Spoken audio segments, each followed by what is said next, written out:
Good evening, everyone. I'm Michelle DiMarzo, the museum's Curator of Education and Academic Engagement. And it's my pleasure to welcome you all and introduce tonight's gallery talk by our very own Professor Suzanne Chamlin. And this, let me just say, is an FYE credit event. So if you are a Fairfield University first-year student who is watching, please take a picture of the event with its live chat below and send that with your student ID number to museum@fairfield.edu. So tonight's event is a little bit of an experiment for us. If you have been to the Bellarmine Hall galleries before, you might recognize my surroundings. I'm standing in the hallway, and our speaker, Suzanne, is safely inside the gallery, hence no masks, and she's going to be speaking to us tonight live from our new exhibition, Andrew Forge, The Limits of Sight. That does mean that the sound might be a little echoey in the gallery, so we just hope that you will be patient with us as we experiment with this new format. Suzanne Chamlin is Associate Professor of Studio Art in the Department of Visual and Performing Arts at Fairfield University. Her ink and wash drawings are in the collections of the National Gallery of Art, Yale University Art Gallery, and the Nelson Atkins Museum. And she has attended residencies at the Joseph and Annie Albers Foundation, Yaddo, and the Virginia Center for the Creative Arts. Suzanne received her BA from Barnard College and her MFA in painting from Yale University. And she'll be speaking tonight about an artist's perspective of Andrew Forge's painting. And before she begins, we're going to play you a 2-minute video walkthrough that will give you a really rich sense of the exhibition. And that video, along with high-resolution images of many of the paintings on view in the exhibition, are also available on our website, which is fairfield.edu/museum/Andrew Forge. So please enjoy.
Good evening, everyone. It is such a true honor to be here at the Bellarmine Hall Gallery at the show, Andrew Forge, The Limits of Sight. And I want to thank Michelle DiMarzo, Carrie Weaver, Megan Popwell, and the Academic Engagement Committee for bringing this exhibition to the gallery. It is truly beautiful, and I feel truly blessed to be with these paintings this evening. So tonight, I want to tell you a little bit about how I came to, I think, be here to talk to you about Andrew Forge's painting, and also about the paintings as well, and my take on the paintings. I was a student of Andrew Forge's 1987 and 1989. Actually, just for one of those years, I took a class for one semester, a class called Critical Issues at the Yale School of Art as a graduate student. And I was fortunate also to have Andrew Forge come to my studio several times and look at my paintings and give me feedback. One of the things that I remember mostly about the class was that we would go to the Yale University Art Gallery and look at paintings together. But what really came up for me in my memory was standing in front of Picasso's first painting titled The First Steps. But when I thought about what our class was saying in front of the painting, all I could think of was there being quiet and silence. And when I thought about that, I thought about how fortunate, how lucky we were to have a teacher who could allow us to just reflect and look for a long period of time, and who was so interested in knowing what our thoughts were about the paintings. His teaching was truly incredible, and I, like so many others, benefited from studying with him. One week we were looking at Picasso's First Steps, and the next week I remember being on the corner of Chapel Street, and Andrew, as we called him, would say, next week let's meet at a car dealership. And then we would go and look at cars. And I remember at that moment when he said that, just thinking to myself, this is so interesting that, you know, that there's not sort of a hierarchy of when it comes to looking, that we will be looking and we can think and look carefully at almost anything that is around us. And so when I was thinking about what I wanted to say about Andrew's paintings, when I was a student, I really wasn't familiar with his paintings. And in becoming more familiar with them now, and before I actually saw this exhibition, I thought about the idea of how we make decisions about our materials. And for example, I see there are many, many marks and dots in the paintings, and I thought about the idea of a dot. And I thought about that decision, and I thought about the idea that a dot, two dots make a line, and that a line is directional, and that a dot is round, sort of like a circle, and that it's not really hierarchical, that it sort of doesn't favor one area over another. And that's how I remember Andrew Forge's teaching to be like. He was totally non-judgmental, totally interested in his students, totally and completely interested in painting. And so he shared a love for painting that I will never forget. And so tonight I'm standing in front of a painting. It's right here, this is Dazzling, beautiful painting with lots of dots. And I feel in looking at the paintings that one of the things, his palettes, I think in each of the paintings were extremely intentional. What I mean by that is that they felt like he really made decisions about the kind of mark he was going to make and the kind of colors that he was going to make for each painting. Next to this painting is a painting called September, which I also really love. It is just the light and the color is it just feels so illuminated. Light is just kind of bouncing off of the surface of that painting. And I also thought about the idea that when that the internet really started to be used in the early 1990s or 1980s, and that many of these paintings were made pre-internet, and how the idea of the image is so available to all of us now, and how fortunate to be able to make paintings without necessarily the feeling that one needs to rely on image. And that's one of the other things I love about Andrew Forge's paintings, is that I think that his absolute dedication to the process and practice of working with his materials really sensing them and feeling them, was very purposeful. And I think that perhaps he worked with dots and very set palettes, so that then we have this almost, I feel it becomes almost like a spiritual universe. They feel very realistic to me. I mean, I know that they're abstract paintings, but the spaces feel very real. And I can imagine hearing Andrew talk about, do we need to categorize one type of art over another? Can something be both? He didn't say that exactly, but I can imagine him encouraging us to think in broad ways like that. When you look at the painting, you'll notice also that on the edges here, you see a lot of, it's really white or light, and it's the priming of the canvas. And so I love how he questioned how far the painting should go on the canvas. So in other words, he made a decision about what size canvas to work on, and yet he didn't go to the very edges with all of the beautiful speckles of paint. And that we can see in many of the paintings. And I think even that is a very interesting decision in terms of what proportion to use of the canvas. Andrew Forge also wrote a lot. He was a great writer. And in one of his essays, it was called Measurement and Proportion. It was about an exhibition of the same title. And when I look at these paintings also, they feel very much like he was involved with some sort of universe of proportion, scale, how far away the marks are from each other, how close they are, all gives us a feeling of light or feeling of space. When I first started writing the talk, I thought about the idea of the dot as a mark. And I thought, I'm not really seeing that many lines. And this was before I saw the exhibition. And then I turned my attention to a couple of the paintings, like there's a painting on the website, Winter Solstice #2. And there's this beautiful line right down the center of the painting, and I hope you'll be able to see it when you go on the website. But I love this kind of surprising moment in the painting where you have all these little, little marks, little dabs. And then you have this kind of surprising moment where this line just divides the canvas in half. Yet it's not really divided because it feels so cohesively part of this field, part of this world of the painting.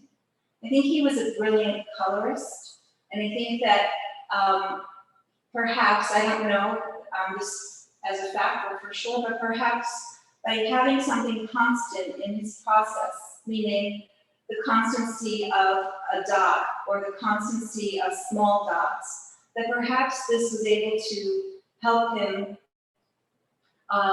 really focus on what would happen with the color as opposed to having too many variables. Meaning, let's say every brush stroke were different.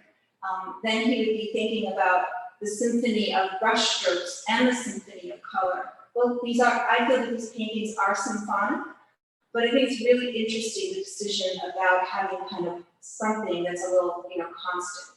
Almost like a logical kind of intuition to then bring us to this sense of place. And that is something that I think about when I look at the paintings, is sense of place. It's not necessarily a landscape or an interior, but it could be a sense of place, like for instance in the painting Cloak, which is also on the website. You just feel this kind of hovering presence in the middle of the painting. You're not sure, the question is, does it really matter if it is a human being, or does that really matter? But you do get this sense of this sort of form in the middle of the canvas. And I love this painting, September. The colors in the palette, the colors in the painting are just so unusual. It's so rich, and I'm just so grateful to be able to see it in person. And I wish you were here with me that you could see it too, but I'm hoping that you will look on the website, because the colors in the painting they feel so natural, like the natural world.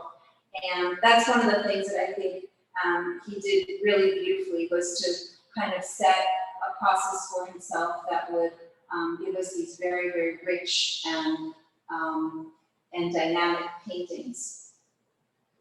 I also wanted to mention that this idea of surprising moments like the line in Winter Solstice 2 happens in other ways too in the paintings. There's one painting that I'm standing next to. You'll only be able to see a corner of it. It's called Fog. And if you look on the website, you'll be able to find it. It's, again, a very, I think, very intentional palette, meaning the colors that he chose to work with. It's very beautiful. It's very light and airy, as though you would imagine, being in the weather of fog. But the surprising moment for me is his decision about how far to place darker and more chromatic, or more another way, more colorful dabs of paint in the painting, because I think they pop out and they really kind of give us a sense of what's close and what's far. So that idea of proportion and scale is something that's recurring and just so incredibly moving and expressive in his paintings.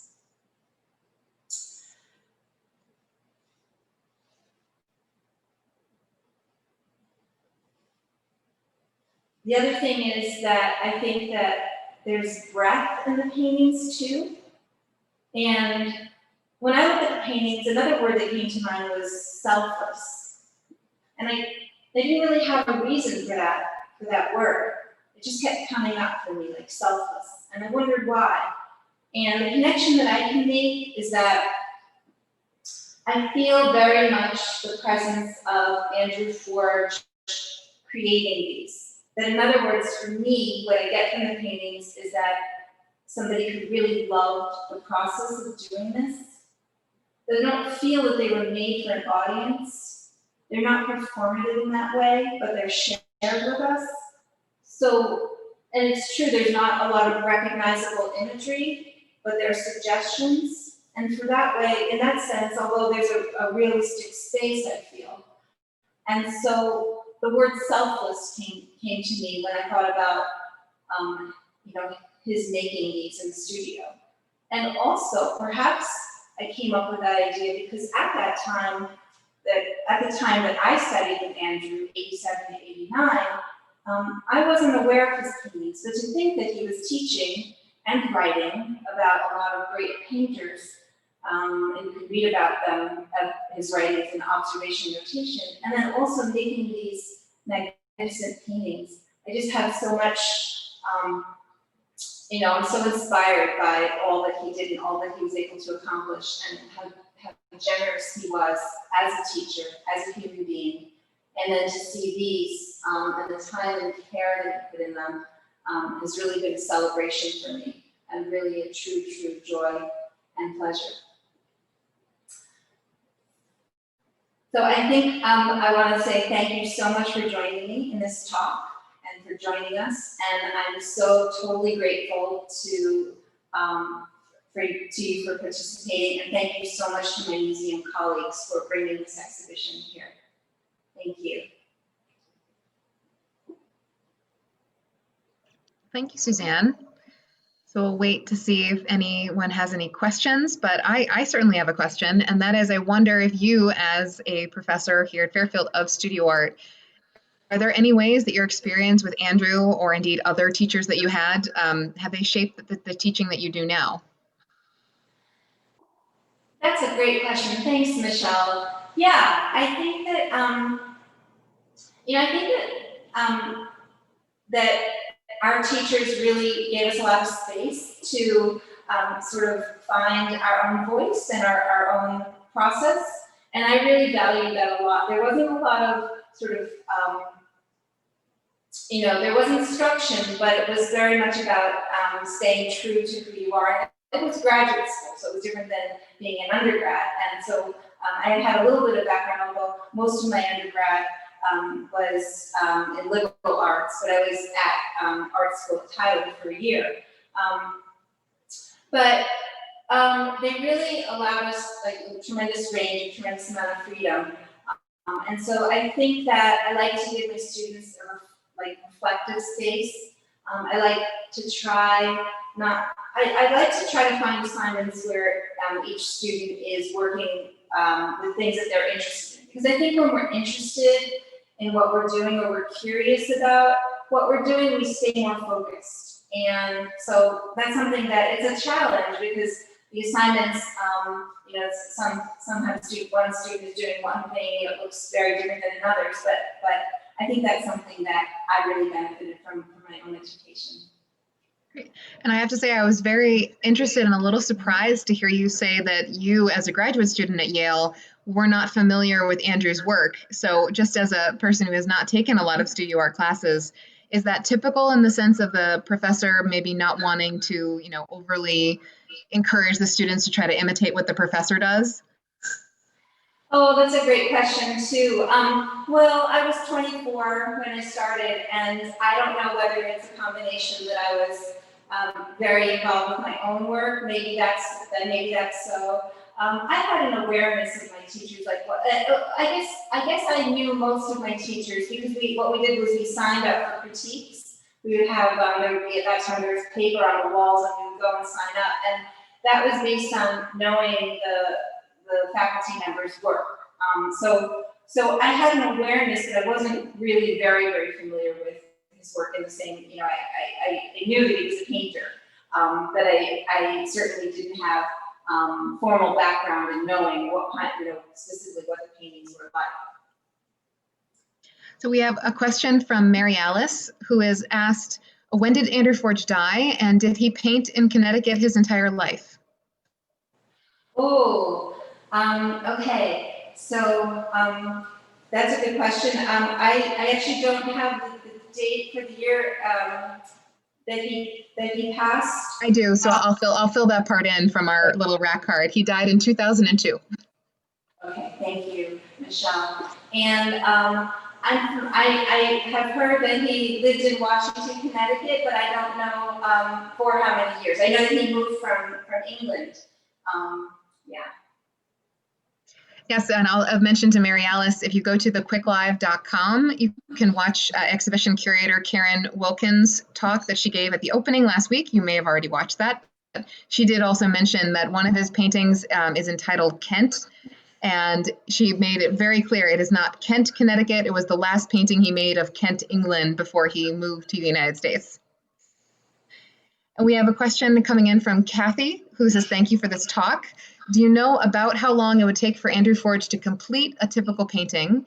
And she also wonders if they're very heavy because they seem to be very paint laden. Do you have any guesses as a professional looking at these?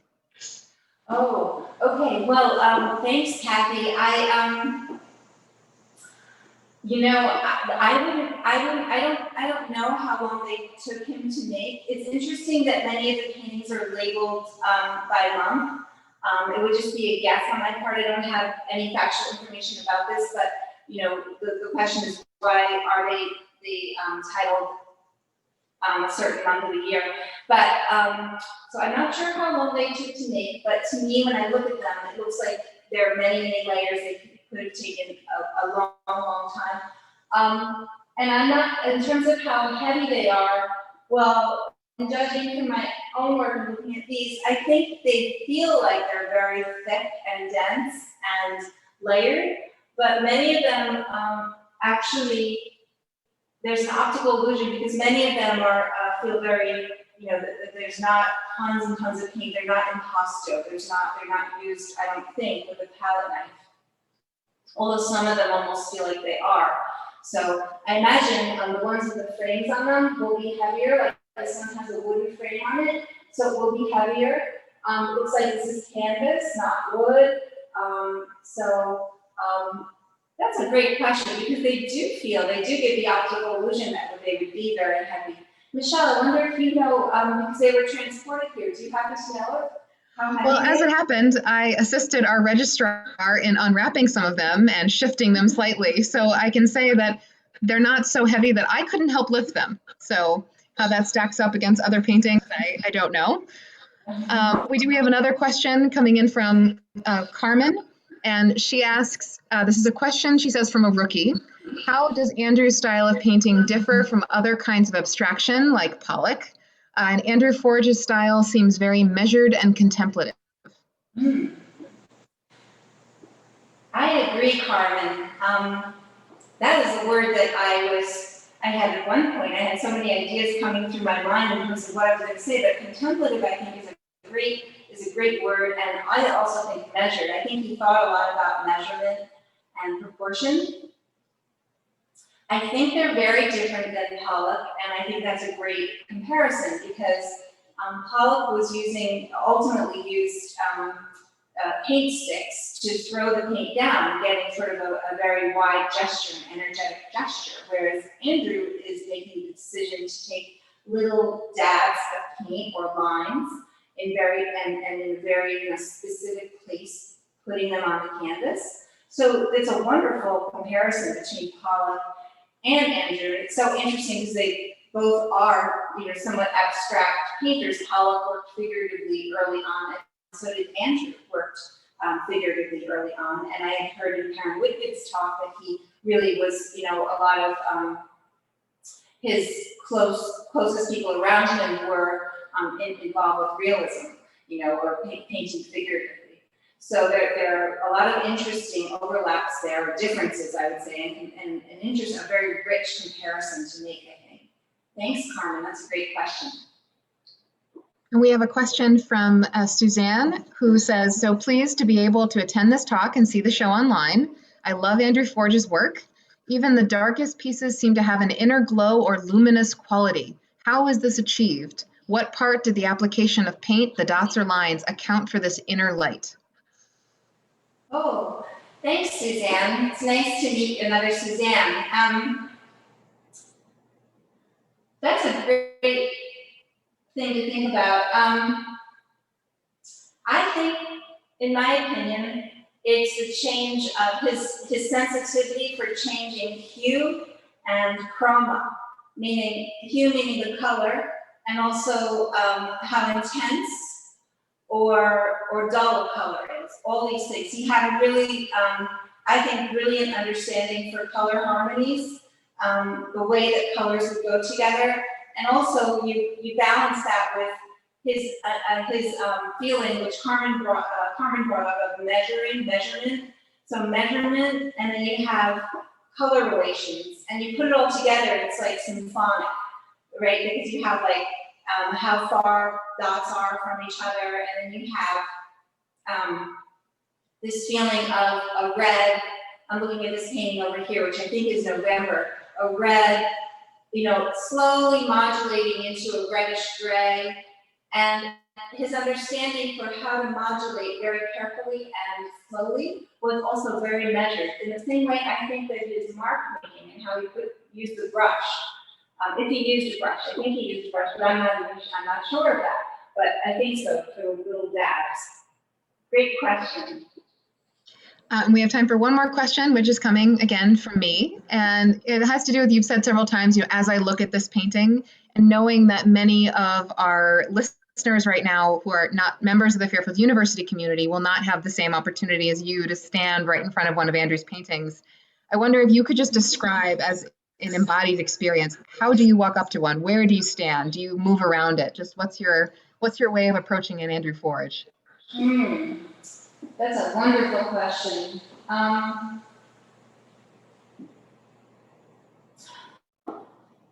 Well, I think three different distances, sort of like, like far away, medium, and you don't want to miss being up close either, because up close, the painting looks totally different than from far away. Up close, I can really see the precise and careful application of the material of the paint, which is that this is what it is. It's matter. It's something. It's a substance. So close up, you really feel it physically, and the brush stroke physically. And far away, I think that materiality collapses into, if I can say, a more spiritual place, which I think someone brought up. It was either Carmen or Suzanne or the other friend of ours who asked the question. It becomes more illuminated from far away. Close up, when I'm looking at it right now, it literally feels like it could be parts of a weaving or a rug. It's so tightly and so beautifully crafted. And then yet from far away, if I'm here, I look at it, I receive it in a totally different way. It feels like an illuminated glow. Something's glowing. Wow. Well, thank you for that. And thank you for this wonderful talk, Suzanne. I want to mention again, if you are a Fairfield University first-year student, make sure to snap a picture of the chat and send it to the museum at fairfield.edu for your FYE credit. And if you are a member of the Fairfield University community, if you are staff, faculty, or a student, we would be delighted if you would come visit us in the Bellarmine Hall Galleries, where Andrew Ford's The Limit of Sight is open Monday through Friday from 10 to 4. So you can put into practice some of the wonderful things that Suzanne, Professor Chamlin, has shared with us this evening. But thank you again so much, and we hope to see you again live very soon. Thank you, Michelle. Thank you, everyone.